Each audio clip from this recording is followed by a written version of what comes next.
বিপদ তো রয়েছে, কিন্তু কিভাবে?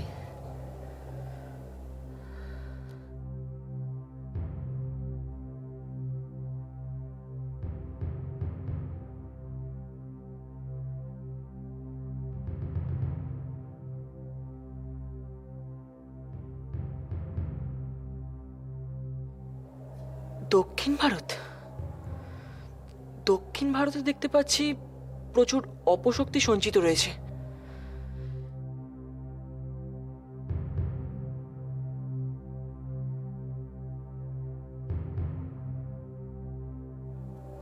নক্ষত্রদের বিরূপ প্রভাব, কিন্তু দক্ষিণ ভারতে কি খারাপ? অনাবৃষ্টি, খরা ও দুর্ভিক্ষ।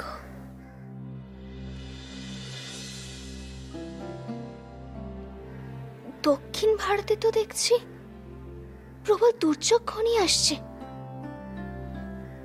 আর সিংহল?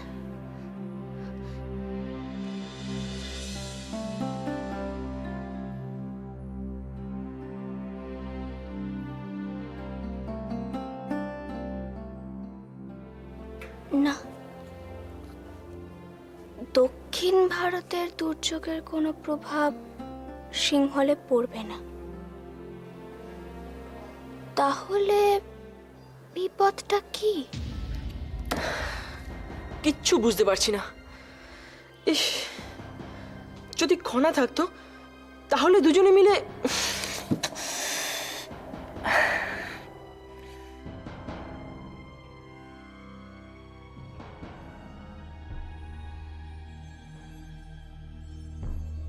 খনাও পারতো না। আমি যখন পারিনি তখন খনা কি করে পারবে? সে তো আর আমার মতন জ্যোতিষশাস্ত্রে জ্ঞান রাখে না। যদি পারি আমিই পারবো, না হলে কেউ পারবে না, কেউ না।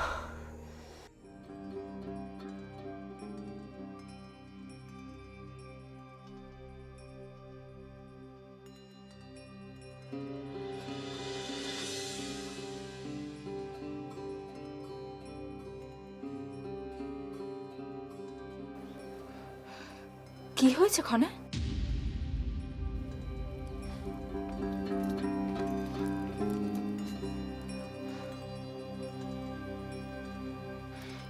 তুমি কি গণনা করে কিছু? ঋদ্ধিমণি, সামনে সমূহ বিপদ ঘনিয়ে আসছে। দক্ষিণ ভারতে অনাবৃষ্টির ফলে খরা হবে, দুর্ভিক্ষ দেখা দেবে। কি বলছো খনা? হ্যাঁ ঋদ্ধিমণি, আমি গণনা করে সেরকম ইঙ্গিত পেয়েছি। আর আর সিংহল? সিংহলের বিপদ অন্য দিক দিয়ে হবে। কি সেটা? বলো খনা, বলো, কি বিপদ ঘনিয়ে আসছে? ঋদ্ধিমণি,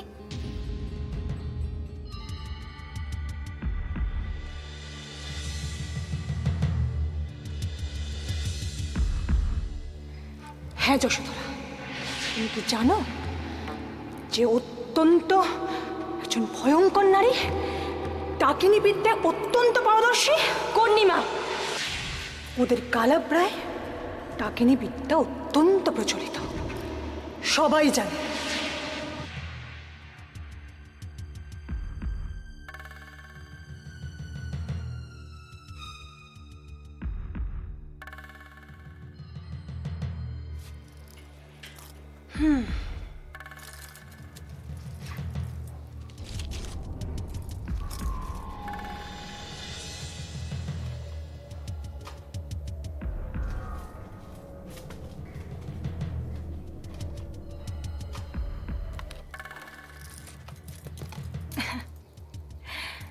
গণনা করছিলে বুঝি?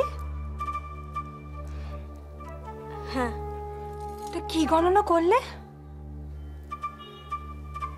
ও, বলা যাবে না বুঝি? না না, তা নয়। তাহলে প্রশ্নের উত্তর দিলে না যে?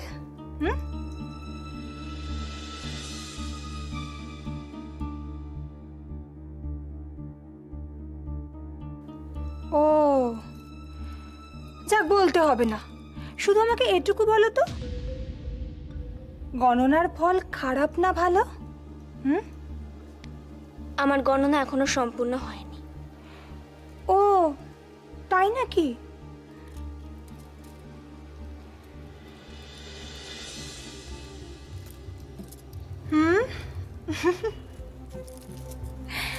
আমি শুনেছি রাজকুমারী খনা নাকি জ্যোতিষ শাস্ত্রে একেবারে সিদ্ধহস্ত।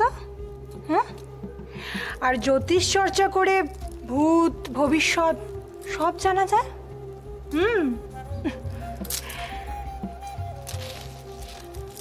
তা আমাদের রাজকুমারী কি জ্যোতিষ গণনা করে নিজের ভাগ্যে কি আছে জানতে পারলেন? হ্যাঁ, ভবিষ্যতে কি আছে দেখতে পেলেন? আমি কখনো নিজের জন্য গণনা করি না। ও তাই নাকি? কিন্তু অনেকেই তো করে। কে করে তা আমি জানি না, কিন্তু আমি কখনো করি না। ভয় হয়? কিসের ভয় পূর্ণিমা? না, কপালে যদি খারাপ কিছু লেখা থাকে।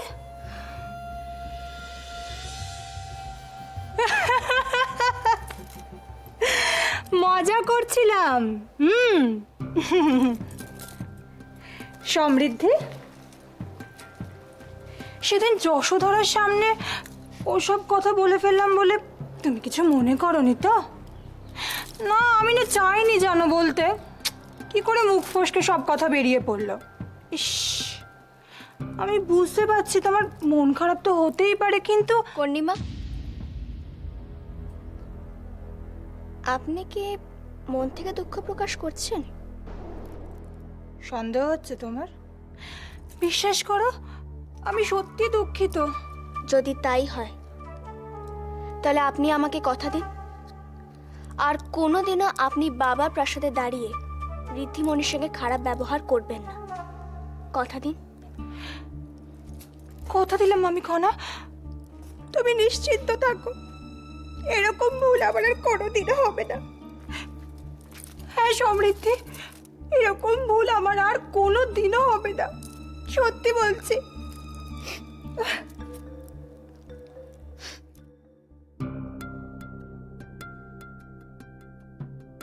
ভুল তুমি করছো খনা, আমায় ঘাটিয়ে তুমি ঠিক কাজ করনি।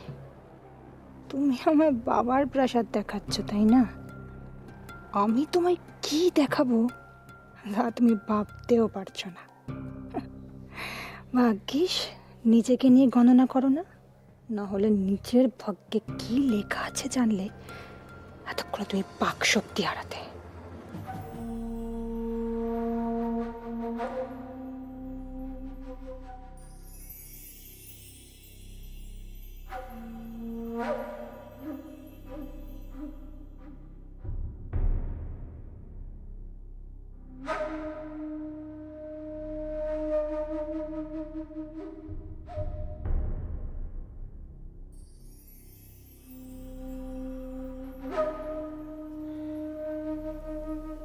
আবেরির ফিরতে এত দেরি হচ্ছে কেন? ওদিকে কোনো গন্ডগোল হয়নি তো?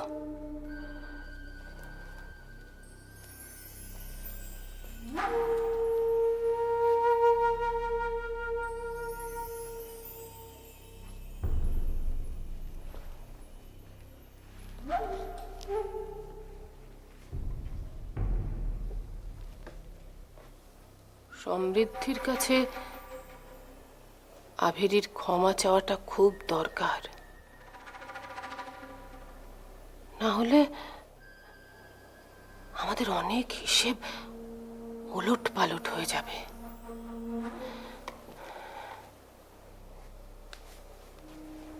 কিন্তু শুধু ক্ষমা চাইলেই হবে না, তাতে একটা জোর থাকতে হবে, যাতে সমৃদ্ধি মন থেকে বিশ্বাস করে যে আভেরি তার কৃতকর্মের জন্য সত্যি সত্যিই দুঃখিত। এই বিশ্বাসটা আমাদের পথ অনেক সহজ করে দেবে। তখন রাজসভায় দাঁড়িয়ে আমরা দুই বোন প্রমাণ করতে পারবো আমাদের ক্ষমতা কতখানি। কিন্তু না, আমাদের খুব সাবধানে চলতে হবে। রাজসভার আগে কাউকে কিচ্ছু বুঝতে দেওয়া চলবে না, কিচ্ছু না।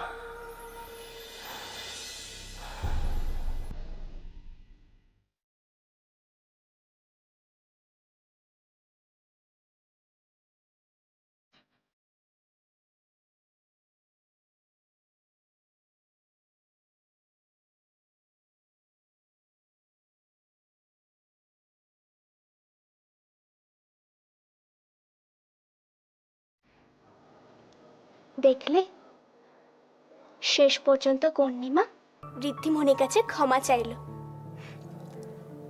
আচ্ছা, দুষ্টু লোকেদের সাথে এরকমই হয়, তাই না? একদিন না একদিন ভালো লোকেদের কাছে হার মানবেই।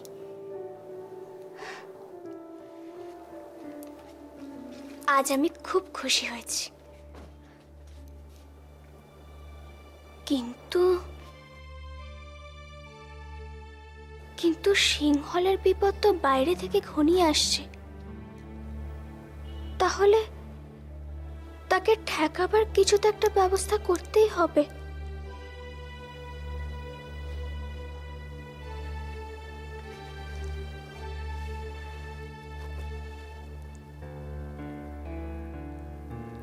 সবার আগে আমাদের পরিবারের সবাইকে একজোট হতে হবে, তাহলেই আমরা বিপদের সাথে লড়াই করতে পারবো।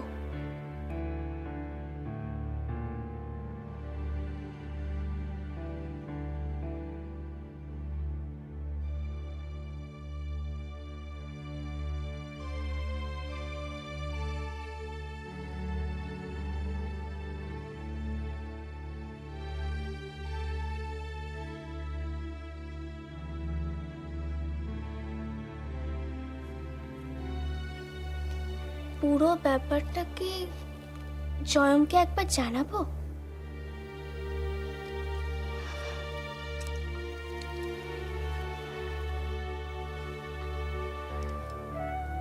বাবা ফিরে আসা পর্যন্ত অপেক্ষা করাটাই ভালো হবে, কিন্তু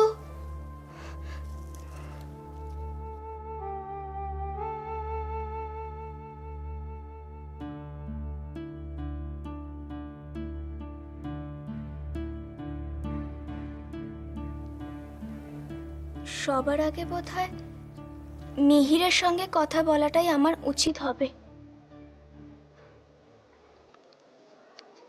মিহির অবাক হয়ে যাবে আমার ভবিষ্যৎবাণীর কথা শুনে।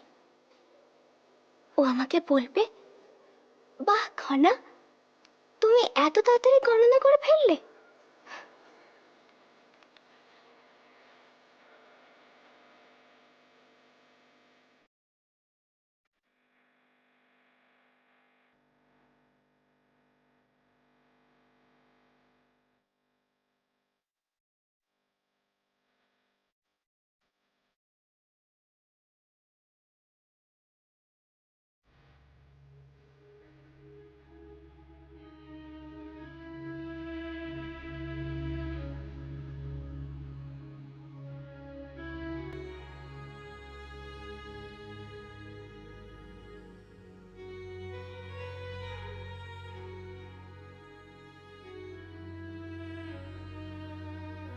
মিহির, তুমি জানো তোমার সঙ্গে সময় কাটাতে আমার কত ভালো লাগে। তোমার সঙ্গে আশ্রমে যেতে, অধ্যয়ন করতেও কত ভালো লাগে।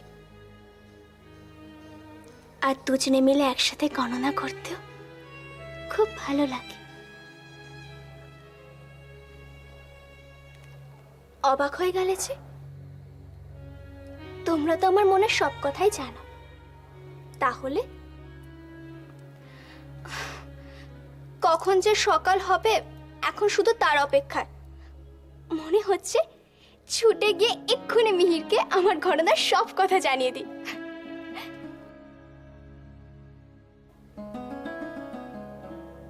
মিহির, সকাল হোক, দেখো না আমি তোমাকে কিভাবে অবাক করে দিই। ক্ষমা চাইতে এত সময় লাগে? গিয়েই কি আর ক্ষমা চাওয়া যায় দিদি? কত ভনিতা করতে হয়, সময় তো লাগবেই বলো। তা কাজের কাজ কিছু হলো? সমৃদ্ধি তোমায় ক্ষমা করলো? মুখে তো কিছু বলেনি। তাহলে আর লাভটা কি হলো? সে যে আমার কথা শুনেছে, আমাকে কথা বলতে দিয়েছে, এটাই তো অনেক বড় লাভ দিদি। মানে? ভেবে দেখো, আমি সমৃদ্ধিকে সবার সামনে অপমান করেছি, যা নয় তাই বলেছি। তারপরে তো তার আমার মুখ দেখাই উচিত না, তবুও সে আমার মুখ দেখেছে। তার চোখের সামনে আমি চোখের জল ফেলে দুঃখ প্রকাশ করেছি। আমার ধারণা এখন সমৃদ্ধি নিশ্চয়ই ভাববে, আর আমাদের ফাঁদে ঠিক পা দেবে। আর সমৃদ্ধি যদি তোমাকে বিশ্বাসই না করে? তাতে কিচ্ছু যায় আসে না দিদি। আমি যখন চাইবো তখনই তাকে আমি হারাতে পারি। আমি ওকে নিয়ে একটুও ভাবিত নই দিদি। তার এই প্রাসাদে কি যোগ্যতা আছে বলো? হ্যাঁ, সে এই রাজপরিবারের কনিষ্ঠ রাজবধূ মাত্র। না আছে কোনো গুরুত্ব, না আছে কোনো অধিকার। সবই তো বুঝলাম বোন, কিন্তু ঘনার কথা ভুলে যেও না। ভুলতে চাইলেও আমি ভুলতে পারবো না দিদি। জানো সে আজ আমায় কি বলেছে? সে বলেছে তার এই বাবার প্রাসাদে দাঁড়িয়ে তার আদরের ঋদ্ধিমণির সাথে যেন আমি কোনো দুর্ব্যবহার না করি। ভাবো কত দূর সাহস তার। বোন, অধিকার বোধই সাহসের জন্ম দেয়। ঠিক বলেছ দিদি। খনা এই রাজপরিবারের মেয়ে, এই দেশের রাজকুমারী। এই প্রাসাদে তার অধিকার তো সবার চেয়ে বেশি, আর তাই জন্য সে এত সাহস পাচ্ছে এত বড় বড় কথা বলার। আর ততদিন পাবে যতদিন না সেই সিংহল ছেড়ে বিবাহ করে বাইরে না চলে যায়। তাছাড়া খনা সিংহলের ভাগ্যলক্ষ্মী, সেক্ষেত্রেও তার ক্ষমতা অপরিসীম। ভাগ্যলক্ষ্মী না, ভাগ্যলক্ষ্মী। এমন মোচা দেখাবো দিদি, দেখি সিংহলের ভাগ্যলক্ষ্মী কি করে আমার পথের কাঁটা হয়ে দাঁড়ায়। আপনি কি মন থেকে দুঃখ প্রকাশ করছেন? সন্দেহ হচ্ছে তোমার? বিশ্বাস করো, আমি সত্যি দুঃখিত। যদি তাই হয় তাহলে আপনি আমাকে কথা দিন আর কোনোদিনও আপনি বাবার প্রাসাদে দাঁড়িয়ে ঋদ্ধিমণির সঙ্গে খারাপ ব্যবহার করবেন না। কথা দিন।